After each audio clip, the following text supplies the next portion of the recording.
how I picked this up is kind of a big deal because I need this thing to sit as level as possible going in there so that my bottom plates I can manipulate to get them right underneath the frame. Hopefully I'm going to be able to get a clamp under here onto the top and hold this thing tight once it's in place and I got it where I want it. But yeah, I'm not really square to the axle right now, so it's going to throw my rigging off. I may have to grab it again. We'll see.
All right, I got some clamps on here to help make sure it stays flat on the bottom of the frame, but that came in pretty easy. That was pretty uneventful, which is what I like.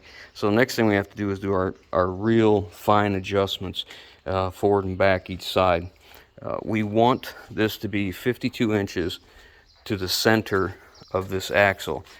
We have to be careful because it's really easy to look at that and say, okay, it's 52, get it centered up and start drilling holes. But the problem is this lower control arm, if you call it that, leave, it's not even the lower arm, let's call it that. This lower arm is arched. You can see it comes down, it kicks up, and then levels out for the bag. This axle, because it's sitting on that lower arm, and that arm is kind of rounded, we don't know if we're in the middle of our arc swing, the top of it, or anywhere in between. So this axle, because it's pivoting up here, is gonna, when it comes down, it's gonna do this. The farther it comes down, well, it'll start to come down, it'll probably radius out to where it's at its longest point, and then it'll start to come back in. So what we need to know is where is it gonna be when it's down and touching the ground, because we don't want to be too close. It doesn't affect our alignment. We could measure this and get it to a reference point, get them the same, and that's okay. But we don't want the tires too close together. We don't want, well, they're not going to rub. We're not that close, but we want to make sure we're not too close together because of fenders and equipment and stuff, and we want it right. We want it to look symmetrical. So we need 52 inches to the center of this when it's down. I don't care about when it's up, but I would think that they're going to make this so that in the middle of the travel that it would be at its longest point, I would think. So I would think when it's completely up and completely down, that arch and that distance would be the same. So that's what I'm going to go with.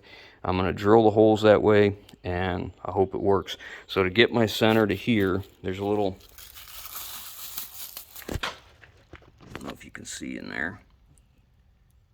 Give you a little light. See that little centering pin right there? So we're going to make something that goes in that center, and something will go in the center of that axle. Let's pop that cap off, and we'll get our 52 inches exactly that way. And we'll do that for both sides. Once we're happy that we got that, we'll reference our measurements off of several different things everywhere we can. And once we're happy with it, then we'll mark the holes and start drilling. Since I got fresh shiny black paint on both, it's going to be hard to see my center punches, so I'm just going to go in these circles, in these holes, and make a circle just so I know where it's at. Now, normally I'd use a transfer punch for this and just go right in here. Transfer punch is something with a center punch right on there that the diameter of the shaft is the same size as that hole. That's an 11/16 hole, or 5/8. Wait, see, 5/8. So what I'm going to do is take the annular cutter that I used, take a center punch that fits in the center of it,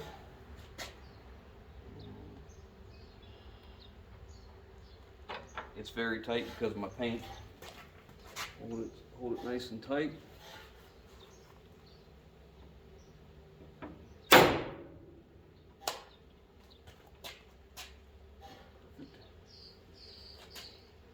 Again, it's going to be hard to get in here because of my paint.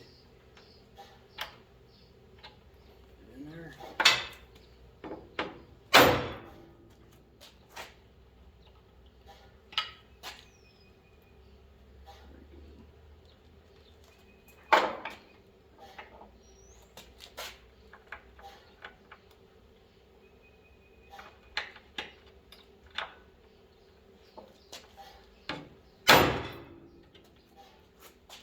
Important to note that I've got the air ride hooked up to shop air, so that when I did all my measurements, I was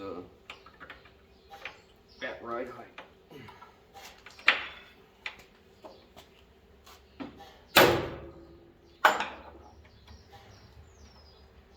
So I'll go ahead and do all of these.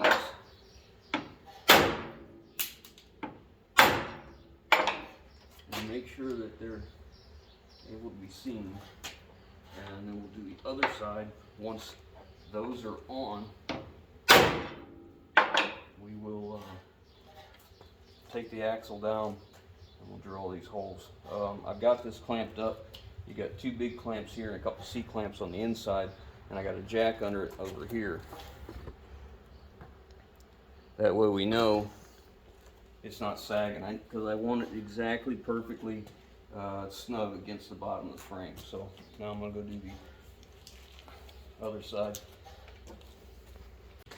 Alright, so as you can see, it makes it definitely a little easier to identify where the holes are. So now I'm going to go ahead and drill them all through. Again, this is double frame, so it'll take a little while. I got to get to the first frame, knock the plug out of the annular cutter, then do the second frame. Well, this should have been a quick 20 minutes of drilling 12 holes, but I sent all my annular cutters in to get sharpened that were dull, and I kept back 2 of them because I knew I was going to do this. I kept the ones that were the newest with the least amount of holes on them, or use on them, and I should have been able to drill through this pretty quick, but I've not been able to drill through both layers at all. They're just too dull. So you know, if it was any other truck, them cutters would have went through that frame and wouldn't have been a big deal, and we'd been on with our day. But because it's this one, it has to fight me every single step of the way. So now I'm going to go get in the van, go drive an hour away, go pick up 2 cutters of one size, 2 of another, drive an hour back, and then we can drill our 12 holes. It's pretty warm out today, so this grease will go on very easy and very thick.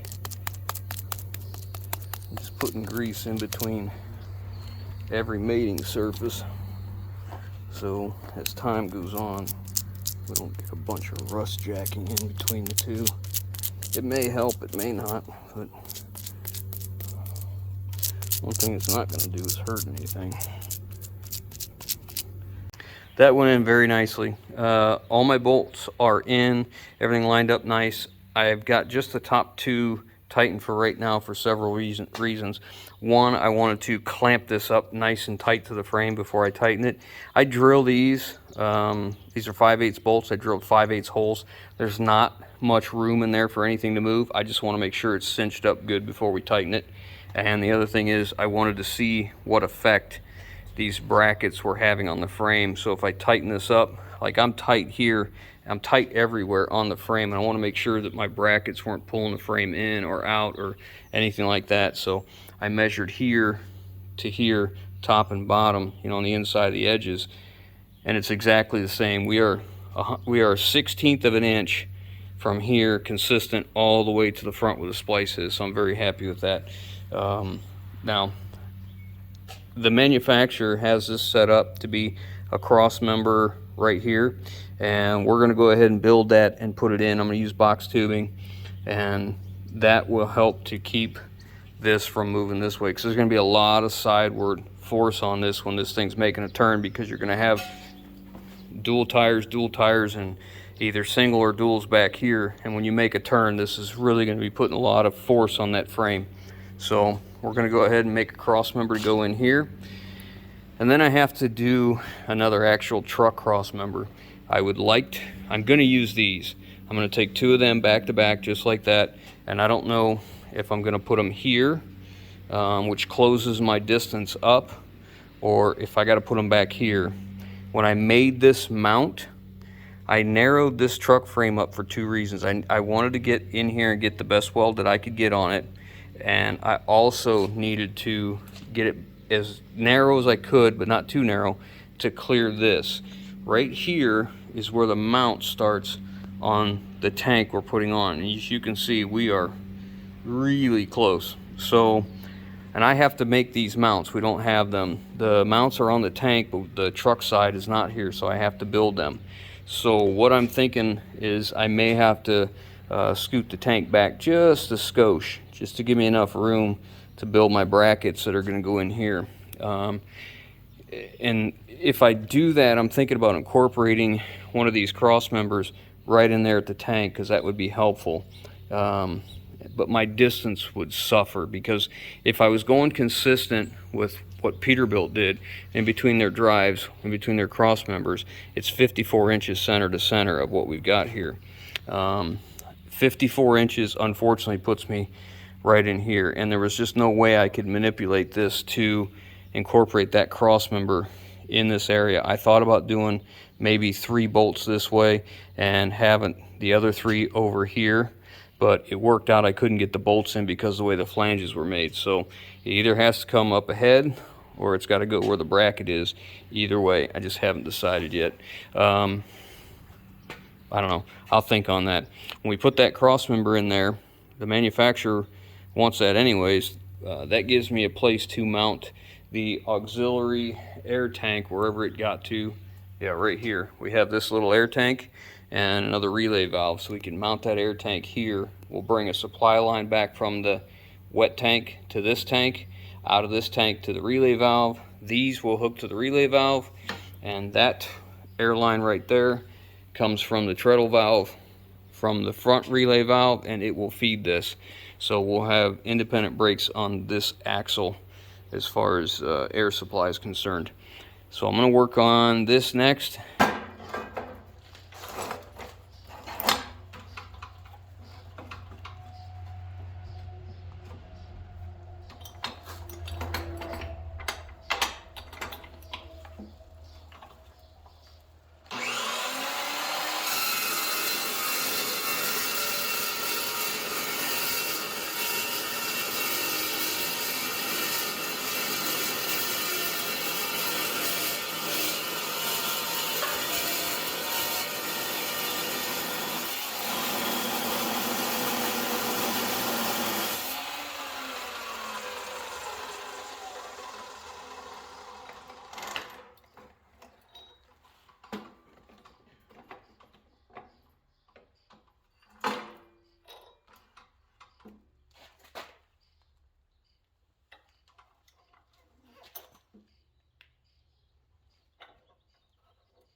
There's my plan from a cross member. I'm going to weld it all together. Got a nice V ground into both pieces here so it can lay flat just like the bottom. Probably not necessary, but that's what it's going to be. We'll drill a couple holes in this once it's done, but I wanted to do it like this because I'd be able to put the mag drill on this steel here and drill my holes a little easier. than drilling them in the drill press. I know it seems silly, but I prefer to use a mag drill, especially with a 5/8 hole. So let's get this welded.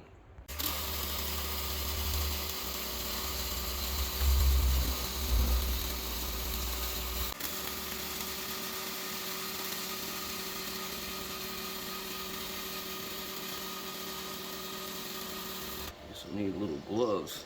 It's gonna be too hot to touch. Oh, that's already fell off. Too. These will have to be ground flat, I think. I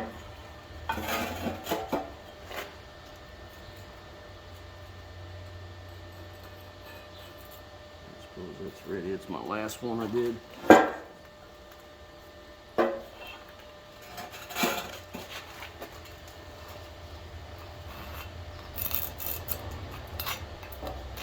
Turned out all right, huh?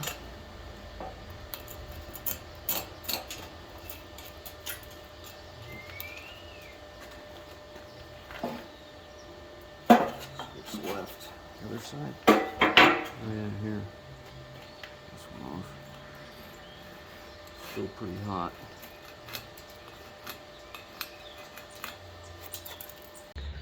Cross member is fit, marked the holes, and drilled it. So the next thing I need to do, I mean, I got cleanup and paint to do, but we're not done fabricating on it. I would like to have the air tank that's going to control these brakes.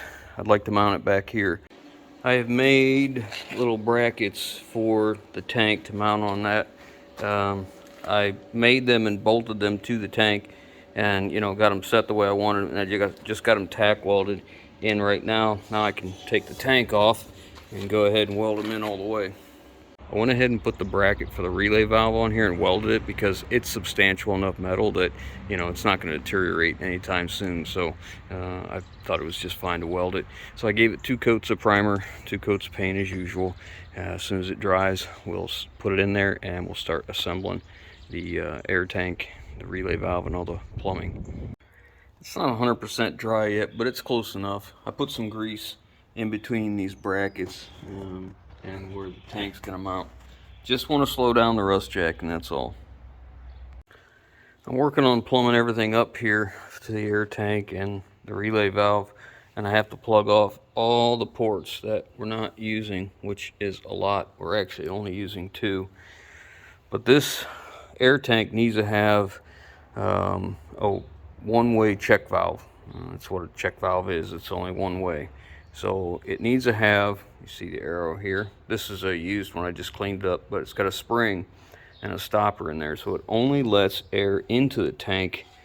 It won't let it go back to the source. So if you get a tank up there, it's got a leak. Once it fills this tank and air makes it to this tank, it can only be utilized by whatever comes off of this tank. It can't go back.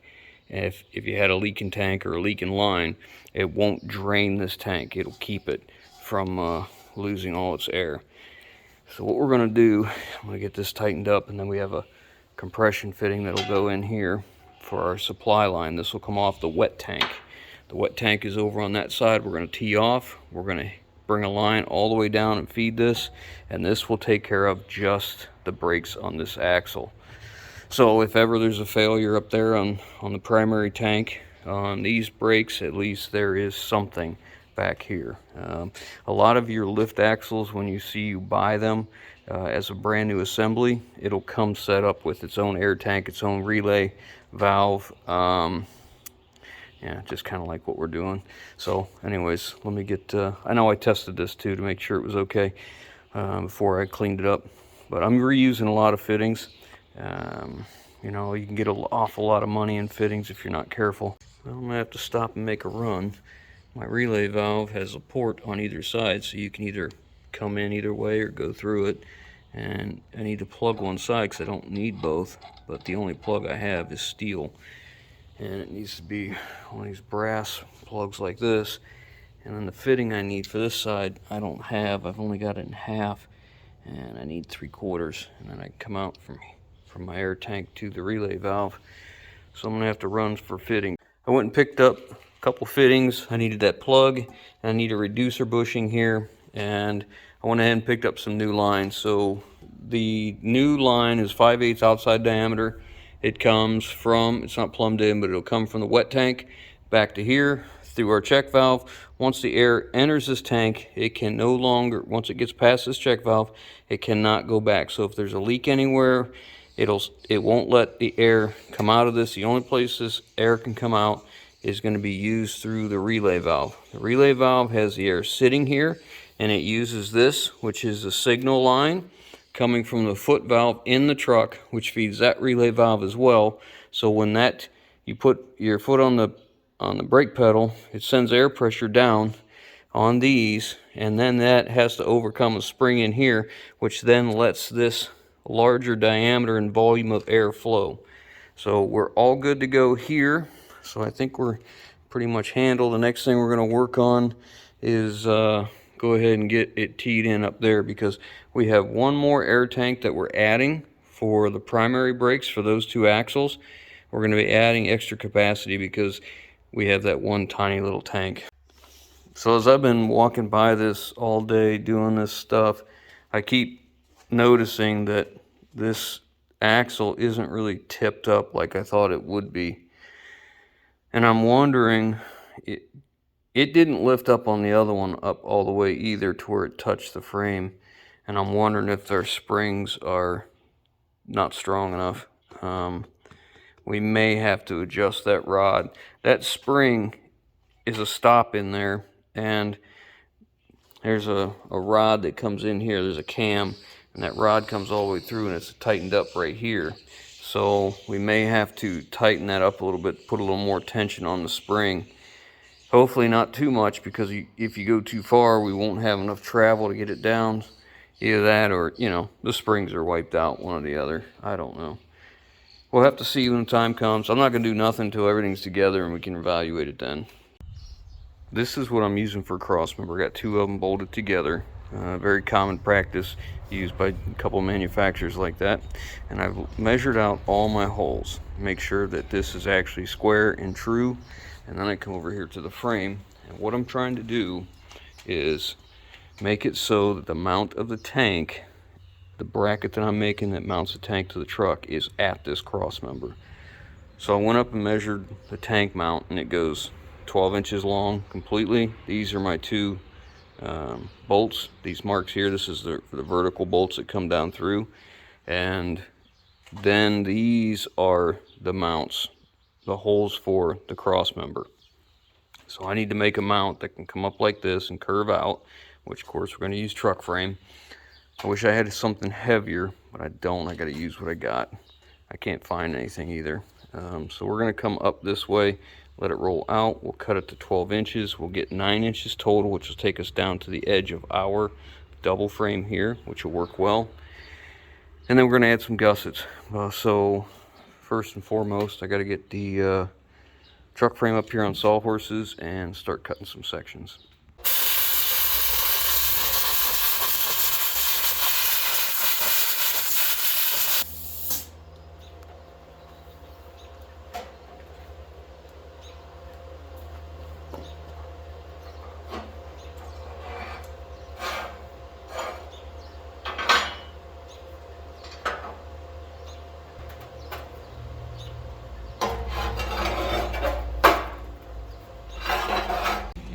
So this is kind of what I'm thinking. The existing tank mount will come in here and it'll come out this way. The tank comes here and it'll come out like so. So that mount will be encapsulated in this, so it can't get out of there, can't shift forward and back. And then I'm thinking if I put this in here, that makes that span much closer and less likely to bend or break or crack or anything like that. Anyways, that's the idea. Just not sure if I'm all right with it or not, if I need to do something different. I think I'm going to have 3 of these on each side. One in the front, one in the back, one in the middle. Oh boy. Decisions. I haven't been videoing a lot because it's been a lot of thinking, a lot of cutting, a lot of grinding, a lot of thinking. Grind some more, cut some more, you know, that kind of crap. So what I've come up with is, I believe this is the final, this is it. This is what I've decided on. I didn't like how thin this was, and I don't have the room to add any more plate to the top, so we're going to go across the top of this. So we have this bend and this. Now it would have to rip through the actual center of this, and I think that adding this will do two things. It'll stop that mount from coming out this way, and it'll also strengthen up that lip. So we will V-cut in here and lay a nice weld on both sides. And you see one side is higher than the other. It's because when I go to weld it, I want to step this up so I can lay a weld right in that corner. This is just got it spaced up for right now, and I can lay a weld all the way up through there, and I can dress that nicely so this mount still lays flat, and then I'm able to get a full weld on the inside as well. And I'll do the same thing over here. We'll bring that up, space it, and then that'll put this piece between and flush right here, so we can lay a weld in here all the way across and back up. I think that'll do it. I think I'd be okay with that. Now I'm going to tack this all together and think on it before I make another one. Make sure it's going to be okay. If I've learned anything about welding, it's to get myself comfortable and get set up ahead of time. Sometimes I use these lights because they're magnetic base, and I'll prop my hand on it just to make it easier for me to keep steady all the way through the weld. It's very helpful. I use this, I'll use clamps, vice grips, anything I can to get a good stationary base to lean off of. Alright, first one is all welded. So I was able to get the welds on the corners by laying that back and able to lay it in there. Turned out pretty decent. So it'll sit against the frame, like I said, and it'll bolt into this cross member as well as the frame. So then the tank mount, the part that's on the tank, will come in like this, kind of like this piece of truck frame, only it's actually angle iron. And it'll come in like this, and it'll fill this whole entire place. This is only a 16th or an 1/8, I think, an 1/8 bigger than the mount itself, so we don't have a lot of room for error. But it'll keep it, this ledge here will keep us where we need to be, as well as it'll help stiffen up this part right here. So now I think I'm happy with that. I think I might go ahead and fill that in right there and flap disc it again. But I think we're happy with this. Once I do some little touch-ups, I'm gonna go ahead and wipe it down and get it primed and painted, and we'll just build two more right now. I only need two, or one more. I only need two right now because I want to get this handled, and I don't want to work on that right now. I want to finish all this up real quick so that I can get the last cross member in here and be done with this part of the frame. So let me get this touched up and get it in primer and paint. Well, my holes are drilled on this side and that side both, and we've got the first bracket out here drying.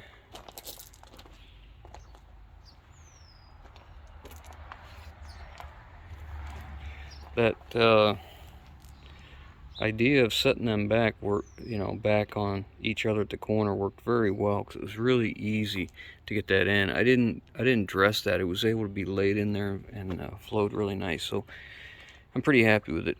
Cross member is in, mounted, tightened up, all secure and done. The other mount here, we have it in, and I want to make sure it was going to fit before I went any farther. I actually touched it too soon and pulled the paint off of it, as you can see. But I want to get a measurement, make sure we're right before I go any farther, because I have at least two more to build. I would like to put two in the middle as well. But yeah, this is a good point. I'm going to take this off again, get another coat of paint on it so it can dry good. And I think I'm going to work on getting the S-cam bushings put into place, get the S-cams in, start working on the brakes here. I'm working on the housing. This is for the lift axle for the S-cam bushing. So what I'm doing is, this is like a bronze bushing, and it's press fit, so we got to press it out. And a while ago somebody started building a shop press for this particular reason, and I don't think he finished it because he started working on this Peterbilt. But whatever the case, we'll have to improvise. Like right now I need 2 hands to hold this, so I can't hold the camera. Okay. Anyway, so I need to push this bushing out. So being as though I haven't finished my shop press yet, maybe someday I'll stop fooling with other people's junk and work on my own stuff. So we're going to go out to the press I have set up outside. They really named this machine incorrectly, didn't they? Because it's my press today. It weighs 24,000 pounds, so I don't know what we're lifting on this end, but it'll push this out. Get some weight on it. Sometimes it takes a second to sit. There we go.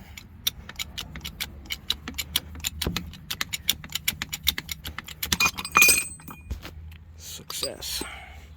So here's the bushing, and this bushing was not where the grease fitting was. Like, this channel here is so the grease can go around and come out in 2 places.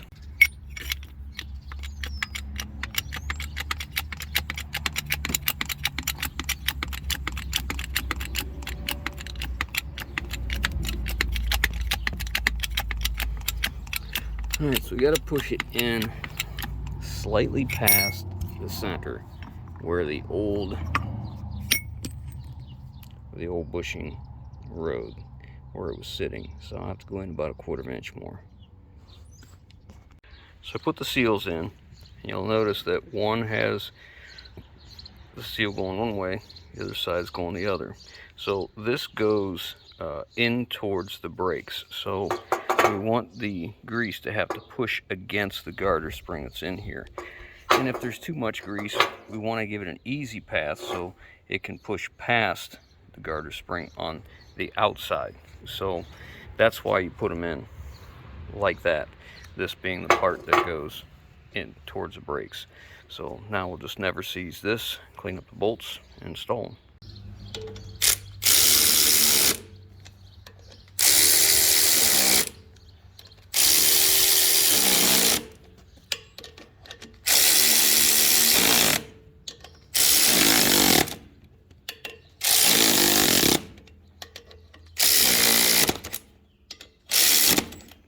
I'm using this snap-on ratchet because it doesn't have a ton of power, so I won't hurt that going in. But now after they're in and flush, then we'll go ahead and tighten them up like they should be. Never seize on the bolt. Never seize on the cam housing. There we go. Looks seated. Alright, now we'll tighten that up good, and now we can put the one on the inside. Back out here this morning, left off yesterday. I was getting S-cam bushing mounts in. They're completed. S-cams are in, the inner mounts in. I've got the slack adjusters back in, the centering pins, or the pins are back in the slack adjusters. Cross members are all tightened up, and the mounts are tightened up. I'm not going any farther on these mounts because I'm considering doing something a little bit different. The math on all of this material makes sense. I think I just want, I don't know, I'm working on this. I might do something different. I got the brake shoes on. We're going to work on the hubs and getting inner and outer bearings in, the seals, get all them adjusted. And while I'm waiting on airbags, which should be here any day. You know, first, I think I'm going to have a little bite to eat. My wife came out with a little breakfast, so she makes her homemade biscuits, and that is pear, she's called pear honey. It's pear jelly, jam, whatever, really. It's little pieces of pear. But she makes it herself, and it's really good. All right, so this is that silicone that was on this hub, and we're going to take that apart and see if we can seal it up, see what's going on in there. And I knew the mineral spirits would, you know, soften up that silicone. So let's see what we can find in this thing. It's a mess, but we're not going to put it back together leaking. Well, now I see why it's siliconed. I pulled the silicone off, and it's got broken off screw heads in here. I'm not going to fight with that. I'm just going to order up a new hub cover. We ain't screwing around, we ain't got time for this. I wanted to take it apart just to see what was under here, if it was an O-ring or what have you, but it just barely touched it and it cracked. So anyways, move on. If you remember from one of the other videos when I tore this apart, I talked about these straight up and down lines in here, and one of our viewers said that it's very possible that someone took the bearing and set it down in the new race and used that to press the race into the hub. And I think he's right. I think it's very possible that's what's happened here. But whatever. Let's get it back together. I got all the oil cleaned off. I soaked it in mineral spirits for weeks, and you know, most of it come off, but not all. But at least it's dry now, and if you have a leaf, you'll know there's a leak. You'll be able to tell, and that's why I clean stuff up like this when I put it back together, because if it happens to have another leak, you want to know there's a leak and it's not from before. You want to know that your seal is actually sealed. Hub's all in. I've got it bearing preload set, but I have the lock plate in. It goes behind there. It sits in that pin right there, and then that slot in the spindle, the end of the axle. And then this goes in. We'll put our outside nut on, and we'll bend tabs over to keep it from coming loose. Alright, I got it torqued down, so now we just got to bend these tabs up.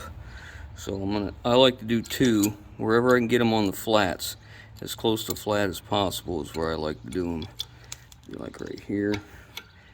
These things work real well for this. At least to start it. And you can, it's hard to do one-handed.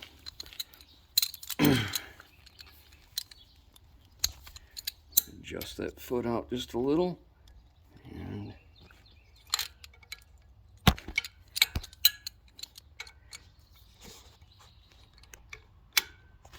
we go. She is in there. It gets tight. There we go. Okay, so we got two bent over. We're ready to put the hub and the seal on. Alright, so I got the two tabs bent over now, and we got our new hub seals, our hubcaps and seals. I called Alan at AMI, and this morning he got us these nuts that we needed and these hub seals, and got them this afternoon. So if you guys need parts for your truck, regardless if it's International, Peterbilt, Kenworth, Western Star, Freightliner, they can get you a lot of that stuff.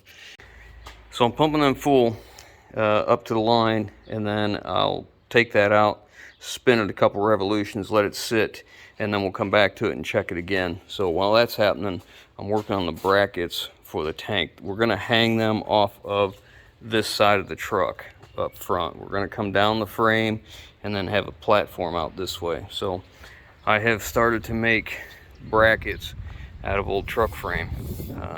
So I'm making two lefts, two rights, and the only difference is which way you cut the diagonal. So here is one of them.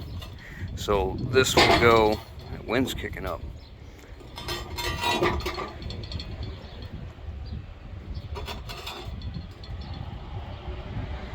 This will go up against the frame. We'll drill a hole here and a hole here, and then we'll bring out some sheet metal or something else in here to and weld to it, and the tank will sit on that. I'm making two of them because we have a toolbox that is going to go up on the other side over there, so we're going to need two of these mounts. These are 22 inches this way, so that should get us about a 2-foot deep box, I would think, because we're down from the top of the frame just a little bit. So we should be able to get about a 24-inch box. And for the toolbox, we'll bring angle iron out this way a little bit farther and then tie it together somehow. But let me get this cut out next. This is what I need now. Alright, so that's kind of what I'm thinking. We'll hang off the top of the frame. We'll hang down probably, I don't know, maybe about 12 inches, 10 inches, something like that. Now I just need to find something come out this way to put that air tank on. It's hard to tell now because it's upside down, but this is my air tank bracket, so it's going to come off the frame. We got this tray out here and it'll sit right there. The only thing I didn't do is I forgot to put a hole right here in the middle for the drain. Yeah, I'll drill it from the bottom and I'll just touch up the paint, I guess. It'll be alright. I used a piece of, well, it's truck frame, a little bit angle iron, and I had some of this. This was a drop. It was bent wrong for something or other, so I just cut that, made the bottom tray out of it. So I got my tank sitting in the bracket, and I'm getting everything set up, and I'm putting my fittings in to make sure I'm going to have clearance and everything's going to work okay like I hope it will. So this is another check valve, which I've already checked it to make sure it's okay. So we're going to come off of the wet tank into here before the check valve, and it's going to go into here. Now it's teed off because this side is going to go to the tank that we put on the back of the lift axle. It'll go to it and through a check valve, and then so when the air comes in, it'll be feeding this back tank and this tank, come in here, and then we're going to come off of here out of this port, and this will go to the tank that's already there for the primary brakes. So we'll have almost double the capacity that we had before. So that being said, I just got to get this thing centered up side to side, get all my holes marked. I want to make a hole for my drain for the actual drain for the tank, and then get everything drilled. And I have to drill these. I need to get another coat of paint on this anyways because it was hanging weird and I missed a lot of spots. I miss spots occasionally, but I missed a lot on this, and it's real thin in here as well. So anyways, we'll touch it all up after we do all our drilling. I just got to get this thing centered up side to side, get all my holes marked. I want to make a hole for my drain for the actual drain for the tank, and then get everything drilled. And I have to drill these. I need to get another coat of paint on this anyways because it was hanging weird and I missed a lot of spots. I miss spots occasionally, but I missed a lot on this, and it's real thin in here as well. So anyways, we'll touch it all up after we do all our drilling.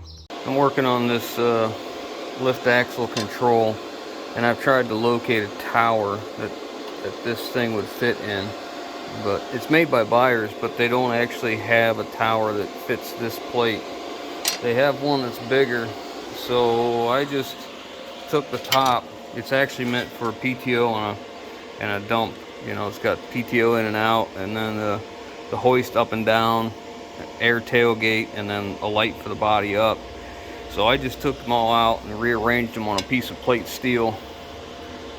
We're just gonna do this. I think I'm gonna cut the old face out and retain this part here because it bolts sideways into the tower pieces that already have nuts welded to them. So I think I'm just gonna go in here about 1/4 of an inch and just come around, just cut all this open all the way around with a plasma cutter. We'll see how that works. Hope it doesn't turn out horrible. We've got paint on it. Alright, didn't go too bad. I had a little problem with the ground at first, right here where it first started, but it'll be alright. I'll just clean that up, get it squared up, and we will tack it on the back side. I think that'll work. I have to give it a little paint job, but that's okay. Just a few, well, it's still hot. It's very hot. Just a few welds here and here, and I've got tacks in the corners, just enough to hold it. So once that cools off, we'll clean it up real good and paint it and see if everything fits. Sure hope so. It's a little late now, isn't it? I'll say this, Buyers Products isn't real high on standards of quality, that's for sure, because man, these holes they're all over the place. The bends aren't 90s, and makes the nuts that are welded in there crooked. Whatever, we'll make it work. This is almost dry, or almost cool enough that I can flap disc it and get it cleaned up. So I got all my holes drilled for the bracket, and I got more bolts going through that inside liner now. So them 3 layers of frame got more. So I'm pretty happy about that. Got my tank mounted, got my hole drilled for the drain, and I'm working on plumbing. So what I'm doing is taking the line that used to go to the primary tank. We disconnected it here. We're going to come into this one first. So it's going to come out of the wet tank into here. I have a T set up with another check valve. So we have air supply coming in, but we also have a T we have a line coming off before our check valve. That is going to feed that rear air tank. So we're going to bring our wet line into here, let it fill this tank. We'll come off the top of this one and go back to the original fitting that went to the primary tank. So we're just adding more capacity. If you see the size of that tank over there and this tank, we've doubled our capacity on these two drives, plus we have 33% more capacity on the rear.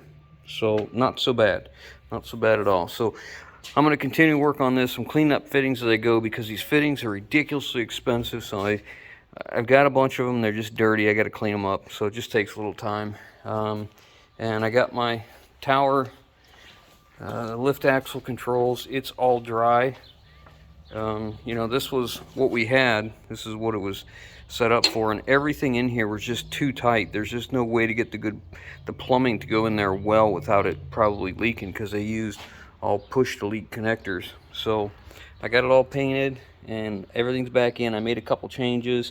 I put serrated washers underneath this, a serrated washer. The way this works is when you pull up, it sends air to the pressure regulator.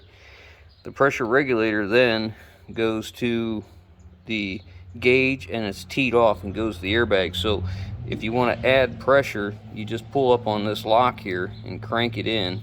And if you want to decrease pressure, you go the other way and you'll be able to see how much pressure is in the airbags. And then when you want to lift the airbag, that might be backwards.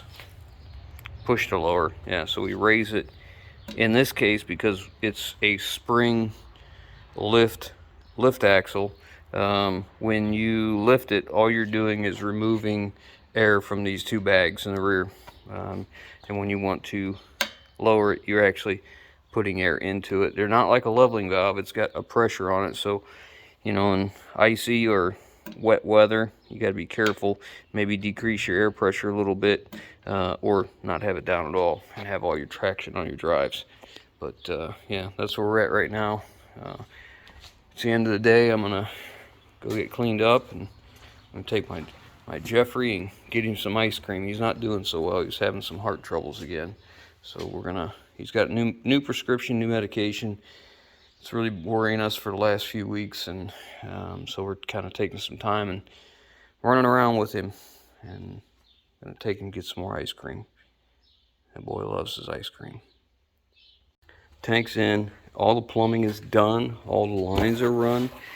I zip tie them together where I can so they're not rubbing against anything. Sometimes you got to put a little protection. It's not touching that frame, but it's close enough that I'll put something on it. I teed off and sent air up into the cab for the controller for the lift axle. Now I'm working on zip tying everything all the way back down through here and getting it secured. Make sure it's not going to rub on anything. And it brings me back here to the lighting. This is where the lighting ended for the original truck.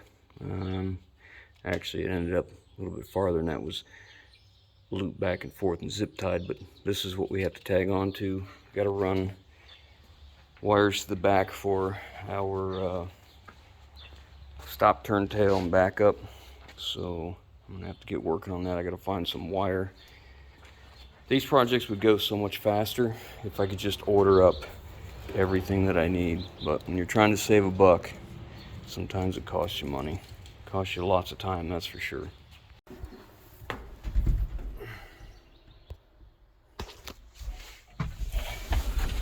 So I put it right by the driver's seat, so even with the armrest down, literally your arm just falls to grab that. And it's very easy to see, quick to reference. All the airlines are complete, in the cab's done, and everything's done all the way back, just waiting on airbags for the lift axle. I had been sitting here measuring, trying to figure out what size tires that we should use. The truck has 11R 22.5s. On the other truck, it had 11R 22.5s, and it had these Low Pro 22.5s on this lift axle. The Low Pro 22.5s are, I don't know, 1.5 inches shorter than 11Rs. It's not very much difference. It's a little difference, but not a lot. So anyways, I was thinking that I was going to order a smaller tire, because my fear is that when you go to back in a place, if it's an incline like this and then back tires touch, it's going to want to lift the back of the truck and take the weight off the drives, and then we'll have no traction. Look at that. I was looking for that pencil for almost an hour. Had to resort to get another one. Anyways, so I was concerned it would take the weight off the drives and you wouldn't have any traction. And then I just realized when I lowered this down, I didn't put a bump stop in here. So it might work out in our favor to where that would allow it to come up 4 more inches past the resting point. So this is the resting point now, and we're at 22.5 to the center. So we're already up an inch higher than these, than the center of those. So when we come up a hill, that gives us another 3.5, 4 inches of travel to bring that up before it lifts on that. So I think that's going to work. Our airbags are on their way. In the rest position, the up position, this is 12 inches. Our airbags fully extended, maxed out is 22, and collapsed is 7. So if we can come up 4 inches, we will probably hit our bump stop in the airbag before we hit this. So that would work out fine. So I'm not going to order tires. I'm going to put these on, and we're going to work with it and just see how it does, seeing how I don't know what size we're supposed to be putting on. And then when it needs tires, we'll reevaluate it and see how it's been working. Because, you know, I just don't know. I can't find any literature on this axle to tell you, you know, what size they want. But anyways, that's that. I think this is probably a good place to stop, because the next part of this should be, I'm going to throw the airbags on. I got to build lights on the back and some equipment, and I got to build the rest of the mounts for the tank. Actually, I'm ready to put the tank on. I think we're just about ready to put the tank on. So we've come a long, long way, that's for sure.